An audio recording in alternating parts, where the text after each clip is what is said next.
Assalamualaikum warahmatullahi wabarakatuh. Alhamdulillahi rabbil alamin. Assalatu wassalamu ala al-mab'uthi rahmatan lil alamin. Salawatullahi wa salamuhu alaihi wa ala alihi wa ashabihi wa man sara ala nahjihi wa iktafa atharahu ila yaumiddin. Amma ba'd. Allahumma 'allimna bima yanfa'una wanfa'na bima 'allamtana wa zidna ilma. Alhamdulillahirabbil alamin. Kita bersyukur kepada Allah Subhanahu wa taala karena atas nikmat dan karunia-Nya Allah Subhanahu wa taala masih memberikan kita hidup, masih memberikan kita nafas, yang mana pada malam hari ini nafas dan kehidupan tersebut kita gunakan untuk melaksanakan salah satu dari kewajiban seorang muslim dan muslimah, yaitu melaksanakan salat maghrib. Kemudian juga setelahnya kita melanjutkan kegiatan kita dengan menuntut ilmu, mendengarkan ayat-ayat Allah Subhanahu wa taala dan hadis-hadis Rasulullah sallallahu alaihi wasallam, yang mudah-mudahan di dalamnya kita mendapatkan ilmu atau minimal kita mendapatkan keberkahan dari Allah Subhanahu wa taala, keberkahan yang mana tempat ini diliputi oleh para malaikat. Sebelum kita memasuki bab pembahasan lanjutan kita menggunakan kitab Al-Wajiz, yang pada pertemuan yang lalu kita sampai di nusyuz, ya. Sebelum kita memasuki, anak pribadi ingin mengingatkan diri sendiri dan para kaum muslimin dan muslimah, para jamaah, bahwasannya sekarang ini sebagaimana yang sudah kita dapatkan juga beritanya sedang memanas, ya, antara negara-negara Timur Tengah, ya, antara Iran dan Israel. Maka yang sedang panas ini perang, ya, saling bertukar kemajuan teknologi senjata dan lain sebagainya. Kalau kita melihat dari kacamata kita sebagai warga Indonesia, maka yang pertama harus kita lakukan adalah bersyukur. Bersyukur kepada Allah Subhanahu wa taala. Negara kita masih aman, ya. Terlepas dari berbagai macam huru-hara di dalamnya. Tapi yang kita patut syukuri adalah negara kita masih aman. Negara kita lebih beruntung daripada negara-negara yang sudah pernah terdolimi oleh dua negara yang sedang perang ini. Israel, kita sudah tidak perlu tanya lagi apa kezalimannya, ya, kepada saudara-saudara kita di Gaza. Kemudian Iran, kita juga tidak usah tanya lagi bagaimana perlakuan mereka kepada kaum muslimin Suriah yang alhamdulillah sudah merdeka. Dahulu ketika mereka orang-orang Syiah membantai para kaum muslimin di sana, begitu bengis, ya. Maka kita alhamdulillah bersyukur Allah takdirkan kita lahir sebagai orang Indonesia, bukan orang Gaza, bukan orang Suriah. Wujud syukur ini bukan lantas maknanya kita bersyukur di atas penderitaan orang lain, tidak. Tetapi kita bersyukur saat ini, yang bisa kita syukuri pertama adalah Allah masih berikan keamanan. Kita sholat tenang, kita berangkat ke masjid tenang, kita kemanapun tenang, kita belum risau, ya. Karena seingat ana, terakhir kali warga Indonesia itu risau dan mencekam itu pas zaman Covid. Kemana-mana mau medeni. Kesana takut, kesini takut, keluar kota takut. Ya.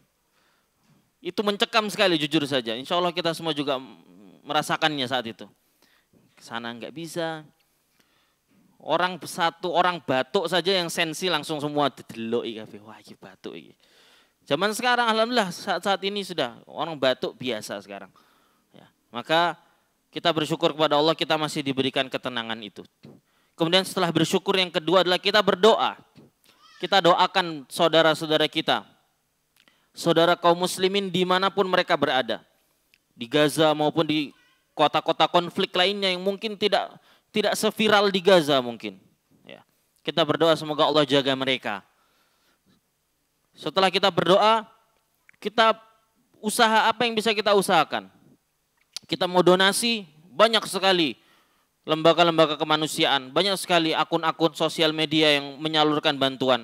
Kalau kita sudah takkid, tabayun, ini benar, ini asli, tidak diselundupkan atau bagaimana, tidak dipakai sesuai dengan yang tertulis, maka kita usahakan. Jangan tidak ada sama sekali. Kaedah asal kita terhadap saudara-saudara muslim yang terbantai, terdolimi adalah kita harus ikut sedih. Kalau kita merasa bahagia, na'udzubillah. Kalau kita merasa bahagia orang-orang muslim Gaza dibantai dan lain sebagainya, itu berbahaya. Ada yang perlu ditanyakan akidah kita. Jadi kaidah asal itu kita harus ikut sedih dan berpihak kepada mereka. Meskipun kita belum bisa langsung terjun. Ya, kita belum bisa langsung terjun menolong mereka. Yang penting keyakinannya harus condong dulu. Ini saudara muslim saya dibantai dan seterusnya. Kemudian bagaimana sikap kita terhadap Iran dan Israel? Kalau kita tidak tahu, begitu kompleksnya, ya wis, tidak usah komen. Kita fokus ke mendoakan kaum muslimin saja. Itu mereka perang dan sebagainya terserahlah. Terlepas dari apapun kepentingan di belakangnya. Ada yang bilang eto-etoan, ada yang bilang apa. Kalau kita tidak tahu, sudah diam. Kita sebagai orang yang awam, tidak tahu bagaimana, diam, doakan yang pasti saja. Yaitu siapa? Doakan kaum muslimin. Kalau ternyata itu perang sama ini orang Syiah banyak yang mati, orang Israel banyak yang mati, Yahudi banyak yang mati, ya alhamdulillah. Ya, jadi intinya kita sebagai awam tidak punya kapasitas ilmu di sana, wawasan kita juga tidak jauh, tidak benar-benar mengetahuinya, diam, lakukan yang pasti saja. Apa itu yang pasti? Doa, donasi, kalau mau boikot produk silahkan. Ya, kita lakukan yang pasti saja. Kalau yang cuman akhirnya menimbulkan perdebatan tidak ada ujungnya, wis. Ya, kita lakukan yang pasti, yang sudah jelas amalannya dan itu berpahala di sisi Allah Subhanahu wa taala. Kemudian insya Allah kita akan melanjutkan kembali pembahasan kita dengan kitab Al-Wajiz, yang mana pada pertemuan yang lalu kita membahas tentang nusyuz, ya, nusyuz dari pihak istri. Kita ulangi sedikit sambil melanjutkan. Jadi di dalam rumah tangga itu ada yang namanya nusyuz, tidak mesti ada, tapi salah satu problematika rumah tangga itu disebutkan di dalam Al-Quran, Allah menyebutkannya dengan nusyuz. Yang mana pertemuan lalu kita sudah bahas, nusyuz itu secara bahasa artinya merasa lebih tinggi. Ya, nusyuz itu secara bahasa merasa lebih tinggi. Tapi secara istilah maka segala macam pembangkangan atau tidak patuh pada pasangannya. Bisa dari istri maupun suami. Tetapi secara umum nusyuz itu dari istri. Ya. Suami juga ada nanti hukum nusyuznya sendiri. Cuman secara umum nusyuz itu dari istri. Kenapa? Karena yang diperintahkan taat itu istri ke suami. Jadi suami pemimpinnya. Maka tentu beda nanti ketika yang nusyuz istri bagaimana, pas yang nusyuz suami bagaimana. Ya. Di antara bentuk nusyuz istri adalah contohnya tidak menerima ajakan suami ketika diajak untuk tidur. Itu termasuk ketika dia tidak ada udzur syar'i, dia menolak tanpa ada udzur syar'i, maka dia sudah melakukan sebuah perbuatan nusyuz. Ya. Dan perbuatan nusyuz ini tidak serta-merta langsung dia jatuh terhadap nusyuz. Ya. Di situ ada step-stepnya dulu. Ada nusyuz tipis-tipis dulu. Jadi seorang suami dia harus melek. Jangan sampai dia buta. Jangan sampai dia tidak bisa menyadari adanya mulai bibit-bibit pembangkangan dari istrinya. baik itu tidak mau taat kepada suaminya dalam segala hal yang ma'ruf tentunya, atau dia bermaksiat kepada Allah Subhanahu wa taala dan diingatkan suaminya dan dia tidak mau, tetap bermaksiat. Nah, itu termasuk juga ke dalam nusyuz. Di antaranya juga keluar rumah tanpa izin yang kita sebutkan, ya. Jadi kalau seorang istri kalau dia mau keluar rumah harus izin suami. Meskipun suaminya pasti ngasih izin, tapi tetap harus izin. Karena ini bentuknya izin, bukan diizinin atau tidaknya. Kalau diizinin insya Allah pasti diizinin. Misalkan sudah tahu suaminya tidak mengekang, kalau memang berangkatnya jelas, ya insya Allah dibolehkan. Tapi sejelas apapun perizinannya tetap harus minta izin. Dan minta izin namanya minta izin ya ketika mau pergi. Ya, tidak boleh minta izinnya dirapel di awal. Misalkan saya izin selama sebulan, kalau mau keluar-keluar izinnya dari sekarang ya. Atau setahun ke depan saya setiap keluar izin misalkan. Biar nanti nggak usah repot-repot izin lagi setiap berangkat. Enggak, izin itu jelas pas mau berangkat saat itu izinnya. Bukan yang belum jelas kapan berangkatnya izin sih sekarang. Enggak. Izin telah ketika sudah jelas mau berangkat. Meskipun itu pasti akan dibolehkan tapi harus izin. Kalau sudah ada tanda-tanda istri yang mulai meremehkan hal tersebut, keluar aja itu, padahal enggak toh, kalau cuman ke depan tok kok misalkan, cuman ke tetangga depan beli ini misalkan, itu tetap harus izin. Apalagi di zaman sekarang sudah Allah mudahkan dengan HP, WA saja. Kalau emang tahu saat-saat itu suami bisa ditelepon, telepon, bilang izin. Atau nanti sebelum berangkat kerja bilang dulu, nanti jam 8 mau ke pasar, boleh, karena sudah jelas nanti jam 8. Bukan yang izinnya masih ambigu, kapan ya. Jadi harus minta izin, seremeh apapun itu. Ya. Kita wanita, istri, izin kepada suami padahal itu hal remeh, tidak menjadikannya rendah. Karena itu Allah Subhanahu wa taala yang memerintahkan, Nabi Muhammad SAW yang memerintahkan. Jangan sampai kita terpengaruh dengan syubhat-syubhat di luar sana, ya, yang mengatakan perempuan istri setara dengan suami. Ya, jangan taat terus lah. Ya, jangan, ini adalah budaya patriarki misalkan. Ya, suami melakukan, tinggal nyuruh semuanya, istri yang melakukan. Istri tidak boleh seperti itu. Istri setara. Di rumah ini raja dan ratu, bukan raja dan pembantu. Situ air raja, situ air ratu. Siapa yang bilang raja dan ratu? Allah mengatakan ar-rijalu qawwamuna 'alan nisa. Laki-laki itu qawwam, dia yang pemimpin daripada wanita. Sudah. Ya, sudah, itu mutlak. Itu fitrahnya Allah. Allah tuliskan seperti itu. Maka ketika oleh karena itulah nusyuz itu mayoritas dibahasnya untuk dari istri ke suami. Karena pada dasarnya orang membangkang itu kan yang bawah membangkang atasannya. Bukan atasan membangkang bawahannya. Misalkan ada bos menyuruh seorang karyawan, maka karyawan itu tidak mau patuh, nah dia pembangkang. Tapi nek karyawan nyuruh bos nggak mau patuh, yo biasa wae. Enak men kamu nyuruh saya misalkan. Makanya memang nusyuz ada laki-laki dan perempuan, cuman lebih fokus mayoritasnya adalah istri karena statusnya istri itu di bawahnya suami. Maka kemarin kita bahas Allah Subhanahu wa taala berfirman, "Wallati takhafuna nusyuzahunna fa'idhuhun." Wanita-wanita yang kamu khawatirkan nusyuznya. Ya, wanita-wanita yang kamu khawatirkan nusyuznya. Allah pakai kata kamu khawatirkan nusyuznya. Allah bukan pakai kata wanita-wanita yang sudah nusyuz. Nah, Allah bilang khawatirkan. Berarti apa? Ketika sudah muncul bibit-bibit nusyuz harus segera pakai solusi pertama yaitu fa'idhuhun. Solusi nusyuz pembangkangan yang pertama yaitu fa'idhuhun, nasihati. Jadi jangan dinasihati pas dia sudah jelas pembangkangannya. Tapi ketika sudah mulai sedikit-sedikit kok kalau disuruh entar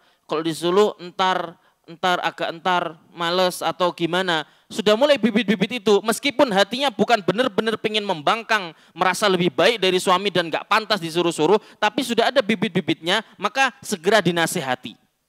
Ya. Dan ingat, kaedah menasehati itu kita cinta. Kaedah menasehati itu cinta, bukan menunjukkan saya lebih baik dari kamu, kamu lebih buruk dari saya. Kalau kita nasihatin orang, niatnya itu untuk menunjukkan kepada khalayak ramai saya lebih berilmu dari kamu, kamu lebih berdosa dari saya, maka itu bukan nasihat. Jadi kita perhatikan, kalau kita nasihatin saudara, nasihatin teman, nasihatin orang tua, itu cuman ingin menunjukkan saya wes sinau ngene, itu bukan nasihat. Nasihat itu basic, dasarnya itu cinta. Saya cinta sama kamu, saya tidak mau kamu berdosa, saya tidak mau kamu semakin jauh dari agama Allah, makanya saya menasihatimu. Bukan karena saya menunjukkan ini level saya, levelmu level pendosa, tidak. Ya, itu harus diingat. Dan ini berlaku di semua hal, nggak cuma di suami istri. Kita kalau dimanapun menasihati orang, asasnya harus di atas cinta.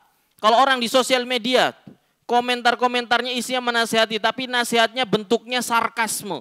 Nasihatnya bentuknya ada ngecenya. Sebaiknya begini. Emang belum pernah baca buku ini. Mainnya kemana aja. Ngajinya kurang jauh. Ini mau nasihat atau mau jauh-jauhan ngaji? Jadi nasihat itu harus dibangun di atas rasa cinta. Ya, maksudnya cinta itu kita pingin dia baik. Kalau tidak dengan cinta, maka takabur namanya. Ingin menonjolkan diri dan menghinakan orang itu. Dan itu bukan nasihat. Ya.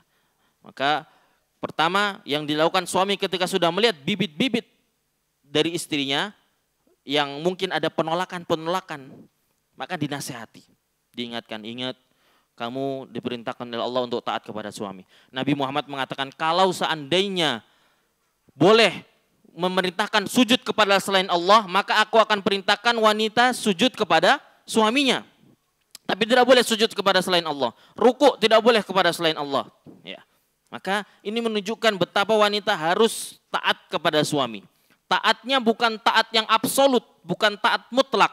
Taat hanya ketika dia menyuruh yang ma'ruf. Kalau menyuruh yang tidak ma'ruf, tidak boleh taat. Karena apa? Karena dia bertabrakan dengan taat yang lebih absolut, yaitu taat kepada Allah Subhanahu wa taala. Contoh, suami nyuruh istrinya, "Udah kamu nggak usah pakai jilbab lebar lah, pakai jilbab yang itu loh, yang lagi ngetren-ngetren aja." Nggak boleh taat. Ya. Dan ingat, ketika dibilang tidak boleh taat, bukan berarti langsung mendebat suami seolah-olah dia setara. Tidak, tetap harus pakai trik. Istri ketika tahu suaminya sudah melakukan suatu kesalahan dan itu sudah benar-benar salah, bukan yang agak salah, agak benar, sudah jelas salahnya, kasih tahu pelan-pelan. Bi, Mas, Ayah, ini kemarin dengar kajian katanya wanita harus seperti ini, nggak boleh berpakaian yang gini, yang jelaskan dengan baik. Jangan didebat. Jangan di debat yang setara, karena egonya suami pasti tidak mau. Meskipun kadang yang disampaikan istri sakjane bener, tapi caranya ngomongnya nggak enak, jadi kita ora sik pokoknya. Padahal bener itu. Ya, maka harus pakai trik yang bagus. Sebagaimana Allah Subhanahu wa taala memerintahkan Musa dan saudaranya untuk bertemu Fir'aun, apa kata Allah? Faqula lahu qaulan layyinan la'allahu yatadzakkaru aw yakhsha. Maka kamu berdua, Musa dan saudaramu, datang ke Fir'aun, qula lahu qaulan layyinan, pakai kata yang lembut, la'allahu yatadzakkar, barangkali setelah ini dia akan ingat, aw yakhsha, atau dia jadi takut sama Allah. Fir'aun loh, yang sudah bilang saya ini Rob kalian, saya bisa mematikan, bisa menghidupkan. Allah di mana? Robmu di atas langit, tak bangun tangga sampai langit. Oh, enggak ada Robmu. Fir'aun membangun tangga sampai langit, enggak ada kok Robmu di langit ini. Ya. Orang yang sudah sedurhaka itu, Allah bilang datangi mereka, ajak ngomong pakai kata yang lembut. Istifadahnya dari para ulama adalah apa? Kita trik ngomong sama atasan itu harus lembut. Karena egonya atasan itu susah untuk digoyahkan. Maka harus pakai cara yang lembut. Nah, ini berlaku juga pada istri kepada suami. Ketika suami itu salah, ngasih taunya harus dengan trik dan hikmah. Ya, harus pakai kelembutan.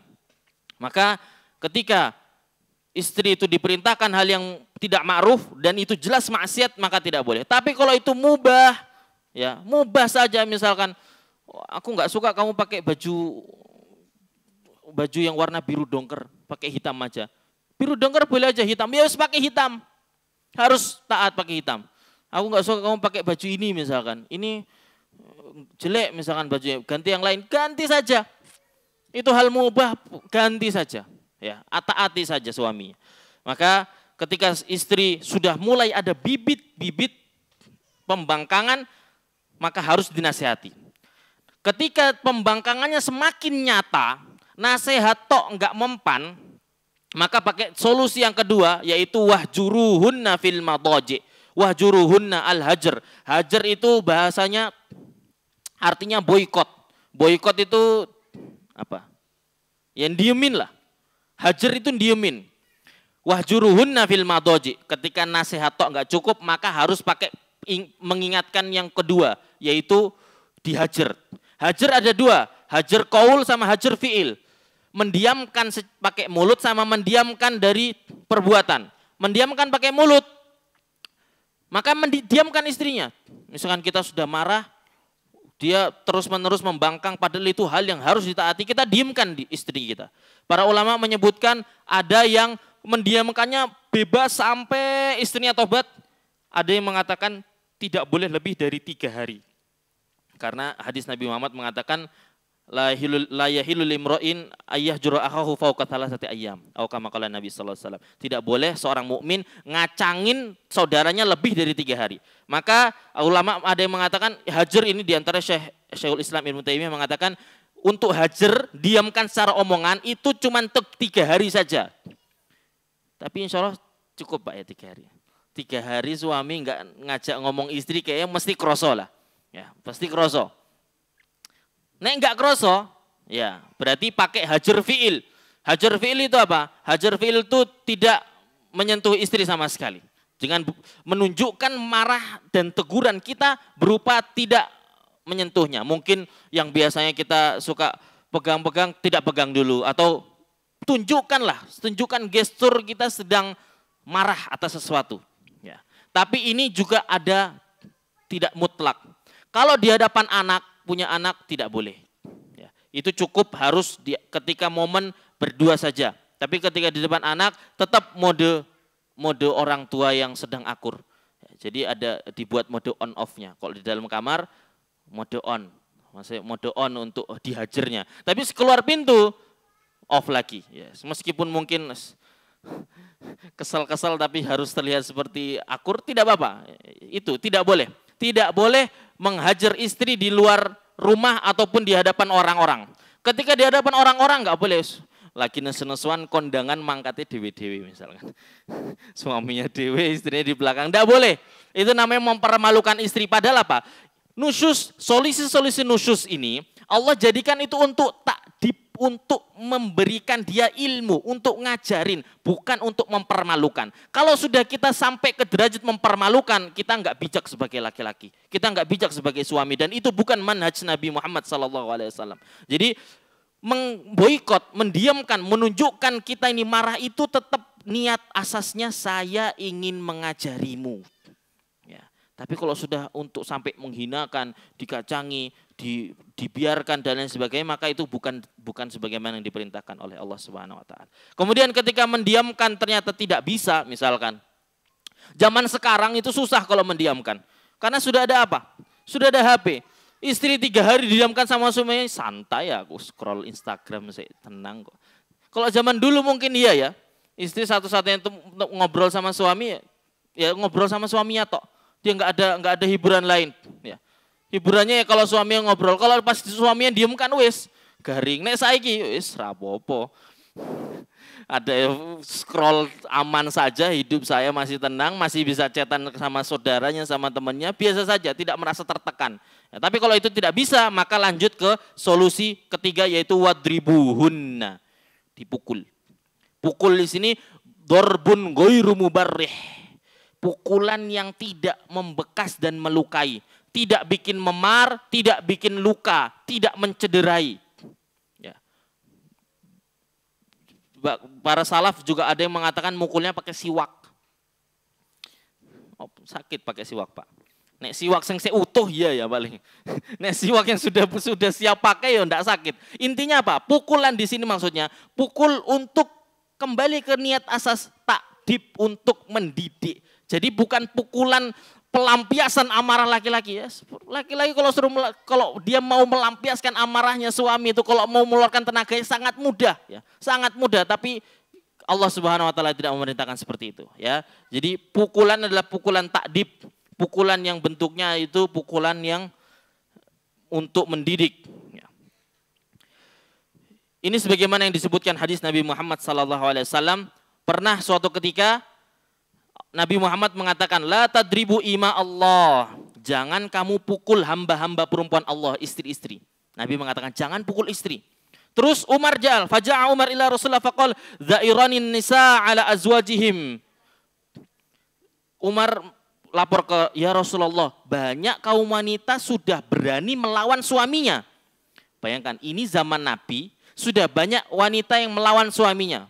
Ini zaman Nabi, yang Nabi masih ada di situ, sahabat masih ada di situ, 1400 tahun yang lalu. Kalau sekarang, kalau ada suami yang istri melawan suami, tidak usah kaget.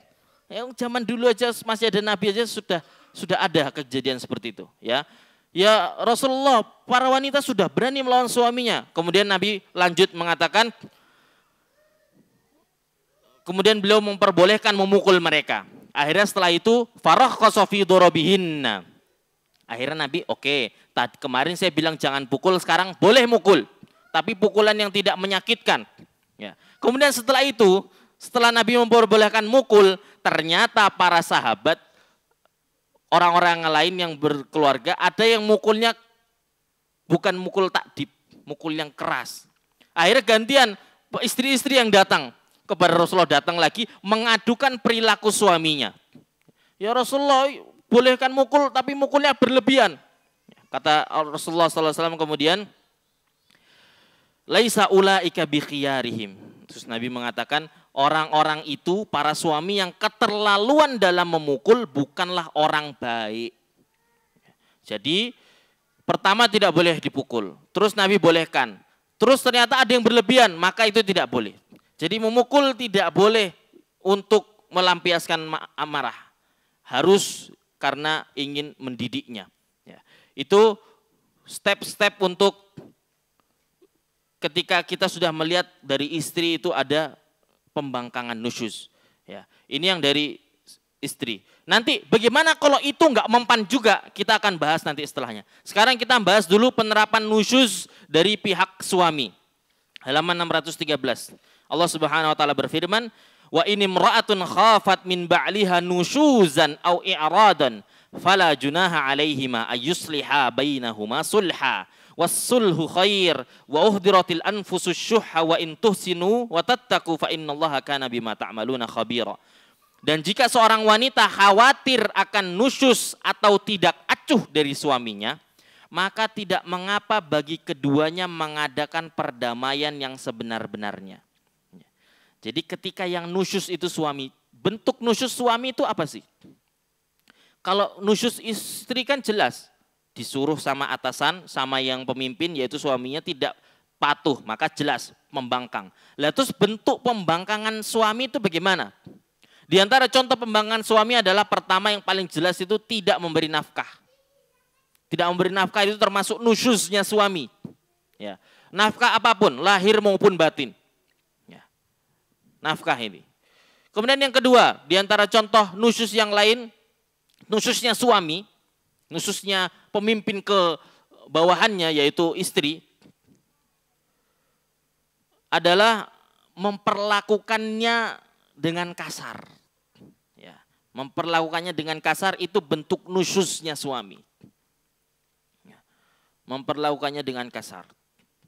Sudah, itu dari dua itu saja sudah tergabung berbagai macam hal. Intinya kalau kita boleh secara kita bahas secara global, nusyuz suami itu ketika suami tidak memberikan hak-haknya istri. Intinya itu. Nusyuz istri apa? Ketika istri tidak memberikan hak-haknya suami.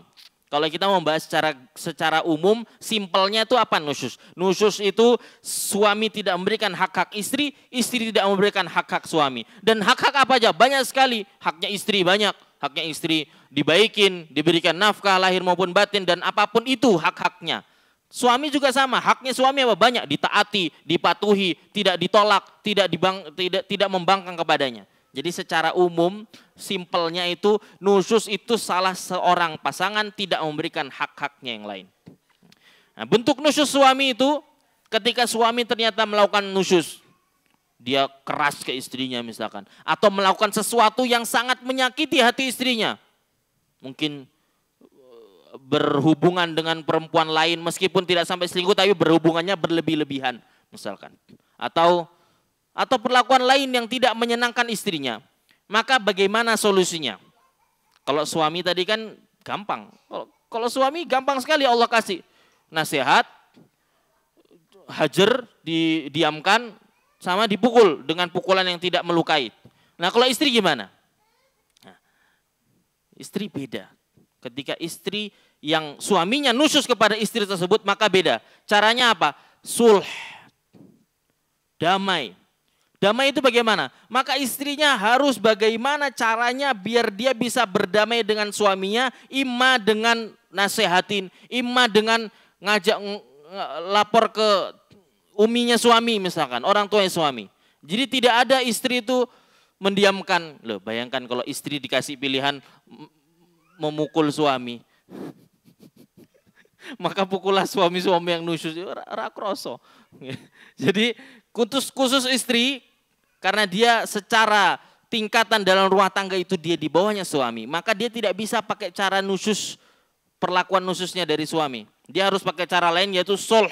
Sulh itu apa? Bagaimana pokoknya dia harus mengadakan perdamaian. Perdamaian di situ apa? Maka banyak caranya. Di antaranya ngobrol. Istri sampaikan kepada suami, ini begini. Kamu begini. Ya. Wasulhu khair. Dan sesungguhnya perdamaian itu lebih baik. Ya. Maka khusus untuk istri memang lebih. Maka tadi kita katakan di awal, nusyuz itu pada dasarnya itu dari istri ke suami yang seringnya. Tapi ada banyak kasus juga suaminya yang nusyuz. Istrinya baik-baik, taat terus, tapi suaminya yang selingkuh, suaminya yang berkasar, suaminya yang tidak memberikan hak-hak istrinya. Maka istri harus bisa bagaimana caranya untuk berdamai dengan suaminya. Islam juga memberitahukan kepada istri sama sebagaimana suami memberitahukan. Ketika istri sudah ada bibit-bibit nusyuz, maka suami harus segera nasihatin. Sama, ketika istri sudah mendapatkan suami ada bibit-bibit nusyuz, maka harus segera diingatkan. Jadi sama, dalam perkara ini ketika dua-duanya, salah satu dari keduanya mendapat yang lain tuh sudah muncul bibit-bibitnya, maka segera. Makanya Allah Subhanahu wa taala mengatakan juga di dalam ayat yang tadi, jika seorang wanita khawatir akan nusyuz, khafat min ba'liha nusyuzan. Allah tidak bilang jika seorang wanita suaminya nusyuz, tidak. Allah pakai kata khawatir, sama seperti yang pas istri nusyuz, Allah juga pakai wanita-wanita yang kamu khawatirkan nusyuznya. Jadi ini menunjukkan faedah bahwasannya harus diketahui dari awal. Jangan nunggu besar dulu. Kalau ternyata suaminya sudah ada bibit-bibit, jarang ngasih nafkah misalkan, sering keluar rumah tanpa ada kejelasan, apalagi pas malam hari. Di antara hak istri adalah malam hari dia harus sama suaminya. Tidak boleh ditinggal sendirian. Ya, itu diantara hak istri yang kemarin kita sudah bahas. Maka ketika dia sudah sering lihat suaminya kok sering kelayapan sendiri misalkan.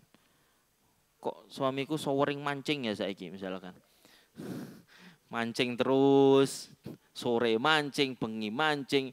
Mancing itu kan bukan cari ikan.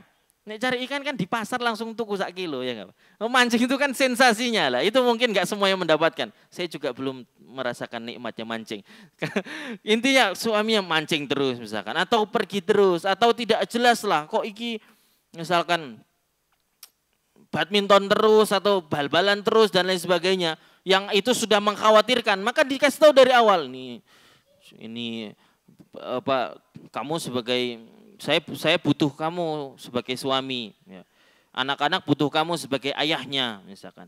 Orang tuamu butuh kamu sebagai anaknya. Adik-adikmu butuh kamu sebagai kakaknya misalkan. Pakai cara terbaik dan terlembut. Ya.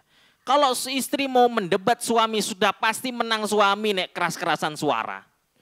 Kalau mau kuat-kuatan mental sama kuat-kuatan ngoyo, tetap kuat ngoyo suami. Ya. Maka jangan pakai itu. Perempuan diberikan oleh Allah fitrahnya tidak seperti laki-laki yang punya kuah, yang punya kekuatan. Maka harus pakai cara yang sudah Allah berikan, kelembutan.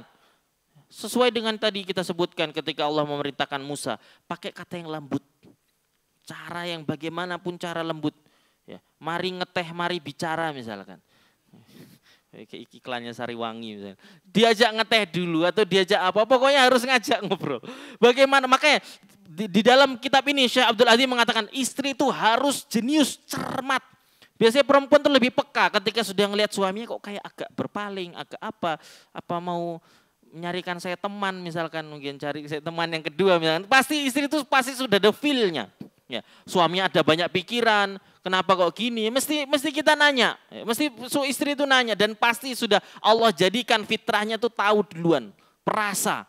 Ya, maka kalau Allah sudah memberikan rasa itu kepada para istri, maka manfaatkan dengan baik. Ditanya suaminya, kenapa mas? Ada apa? Ada ini ya. Biasanya laki-laki umumnya seringnya gak mau cerita dulu. Ya, kalau masih dipikir. Kalau sudah oh ikingku merene baru dia ceritakan planningnya. Jadi tidak mau membagi kesulitannya kadang. Tapi kalau nyata istri bertanya, ya diceritakan saja. Ya, intinya istri harus cerdas melihat gerak-gerik tindak tanduk suami yang mulai berubah. Oh ini kenapa dia mulai begini? Kasih nasihat. Ayo ini kita harus memberikan hak satu sama lain, ini bukan karena saya harus mengembalikan atau kamu harus memberikan kebaikan. Saya sudah baik, mana kebaikanmu? Tidak. Ya. Taat dan memberikan hak pasangan itu bukan pamrih, tapi karena Allah yang nyuruh. Jadi jangan sampai istri baik ke suami karena suami sudah baikin dia. Atau suami baikin istri karena istri sudah baikin dia. Kalau ini namanya enggak mengharap Allah Subhanahu wa taala. Istri memberikan hak suami karena Allah yang suruh. Terlepas dari suami ngasih hak apa tidak secara maksimal. Suami ngasih hak kepada istri bukan karena istri membalikin hak ke suami, tapi karena Allah Subhanahu wa taala. Terlepas dari istri banyak ngasih hak secara maksimal atau tidak. Karena nanti kelak di hari kiamat kita ditanyanya masing-masing. Ya. Balasan kebaikan suami ke istri kalau hanya dibalas baik sama istri itu kecil. Balasan dunia itu kecil. Ya. Suami sudah baik ke istri, ganjarannya adalah istri baikin ke suami itu kecil sekali. Remeh. Balasan dunia itu remeh. Tapi kita meminta balasan di akhirat nanti. Sebaliknya, istri sudah baik, terus mengharap semoga aku baik ke suami biar suamiku ganti baikin aku. Kalau kita cuma ngarapnya itu, remeh. Dunia ini remeh. Amalan berpahala akhirat kita harapkan dunia itu istilahnya orang lomba lari, Pak. Juara 1 itu dapat uang 10 juta. Pas sudah juara nih, enggak aku jaluk pisang wae lah sak sisir misalkan. Saya ini juara 1 10 juta, oh enggak. Saya tak hadiahnya sendal jepit wae lah. Itu kan piye? Kamu bisa dapat lebih besar di akhirat nanti, jangan ngarep yang lain. Toh ternyata Allah jadikan suaminya baik ke istrinya karena istrinya baik, itu fadlum minallah. Itu fadilah keutamaan dari Allah Subhanahu wa taala. Jadi suami istri ini diperbaiki lagi. 1000 CCTV untuk mengawasi suami tidak akan cukup kalau suami memang mau bermaksiat kepada Allah. 1000 CCTV tidak akan bisa mengawasi istri kalau istri memang mau bermaksiat kepada Allah Subhanahu wa taala. Tapi tanpa CCTV satupun yang mengikuti suami ataupun istri, kalau dua-duanya sudah tidak ingin bermaksiat kepada Allah, takwa ini adalah janji saya di hadapan Allah untuk berumah tangga, maka tidak akan dia bermaksiat dan mencuri-curi waktu. Ya. Jadi kembali kepada takwa kepada Allah Subhanahu wa taala yang sudah kita singgung yang lalu ya. Bagaimana menjaga rumah tangga itu pakai takwa. Bagaimana nyari solusi rumah tangga pakai takwa. Bagaimana kalau suami sama istri bertengkar pakai takwa. Bagaimana menjelaskan takwa bisa menyelesaikan masalah? Apa hubungannya? Takwa ucuk-ucuk cicilan omah selesai. Bagaimana takwa ucuk-ucuk DU-nya anak tiba-tiba terbayarkan? Bagaimana menjelaskan rajin sholat, rajin sedekah, tidak pernah selingkuh, tidak pernah main wanita macam-macam, ucuk-ucuk urusan rumah tangganya selesai. Bagaimana menjelaskan secara ilmiah? Kita tidak pakai penjelasan ilmiahnya manusia. Kita pakai ayat Allah Subhanahu wa taala. Allah mengatakan wa may yattaqillaha yaj'al lahu makhraja. Barang siapa yang bertakwa kepada Allah, Allah kasih solusi. Wa may yattaqillaha yaj'al min amrihi yusra. Barang siapa yang bertakwa kepada Allah, Allah jadikan urusannya mudah. Loh. Yang bilang bukan manusia, Allah yang bilang takwa makhraja, solusi. Takwa yusra, urusannya dimudahkan. Kalau Allah sudah ngomong, mosok kita masih tanya, piye ya Allah? Aku takwa tiba-tiba bayar SPP selesai bagaimana? Laut saja dibelah oleh Allah untuk Nabi Musa. Nabi Ismail saja tidak jadi terbelah, jadi domba oleh Allah. Bulan saja dibelah oleh Allah untuk Nabi Muhammad. Apalagi hanya hal-hal remeh di sekitar kita. Dan ayat-ayat tentang wa may yattaqillah yaj'al makhraja ada di surat apa? Surat At-Tolaq. Wa may yattaqillaha yaj'al lahu makhraja wa may yattaqillaha yaj'al min amrihi yusra wa may yattaqillaha yukaffir anhu sayyi'atihi wa yu'dhim lahu ajra. 3 ayat ini ada di satu surat At-Tolaq, surat tentang tolak. Ulama menjelaskan makanya kalau ada permasalahan suami istri bagaimana solusinya? Takwa. Kalau kita orang mukmin, yakin ayat Allah, yakin Rasulullah, maka ini solusinya takwa. Enggak usah cara bagaimana skenarionya ya. Bagaimana ucuk-ucuk saya habis takwa terus jadi, enggak usah pikir skenario-nya. Kita punya Allah Subhanahu wa taala. Maka mudah-mudahan kita yang sudah berumah tangga merupakan menjadi suami dan istri yang takwa kepada Allah, yang menjadikan rumah tangga ini adalah penghambaan kepada Allah Subhanahu wa taala. Insyaallah di pertemuan selanjutnya kita akan bahas kalau ternyata solusi-solusi komunikasi, solusi-solusi nasihat, hajar dan lain sebagainya tidak mempan, terus bagaimana? Solusinya gimana kalau ada perselisihan suami istri ini? Ya, kita akan bahas di pertemuan selanjutnya insyaallah. Maka mudah-mudahan Allah Subhanahu wa taala memberikan kita ketakwaan dimanapun kita berada. Bukan karena pas dilihat manusia saja. Jangan sampai kita ini punya amalan buruk yang kita sembunyikan dari manusia tapi itu kebiasaan kita. Ingat Pak, kita akan mati di atas kebiasaan kita. Kita akan mati di atas kebiasaan kita. Dan dosa-dosa fil khalawat, dosa-dosa sendirian, itu seringnya nanti akan menjadi penutup matinya kita. Ya. Kita sering apa misalkan sendirian, dan tidak ada yang tahu, nggak ada yang kenal. Kita sering begitu, maka itu akan Allah jadikan itu pengakhir hidup kita seperti itu. Ya. Seseorang akan mati di atas kebiasaan dirinya sendiri. Semoga Allah Subhanahu wa taala menjadikan kita punya kebiasaan yang baik. Dan semoga Allah jadikan kebiasaan maksiat kita yang kita sembunyikan itu, Allah bantu kita untuk stop. Mudah-mudahan Allah Subhanahu wa taala memberikan kita semua husnul khotimah dan menjadikan rumah tangga kita rumah tangga yang berdiri di atas ketakwaan kepada Allah Subhanahu wa taala. Kita akhiri subhanakallahumma rabbana wa bihamdika asyhadu an la ilaha illa anta astaghfiruka wa atubu ilaik. Wassalamualaikum warahmatullahi wabarakatuh.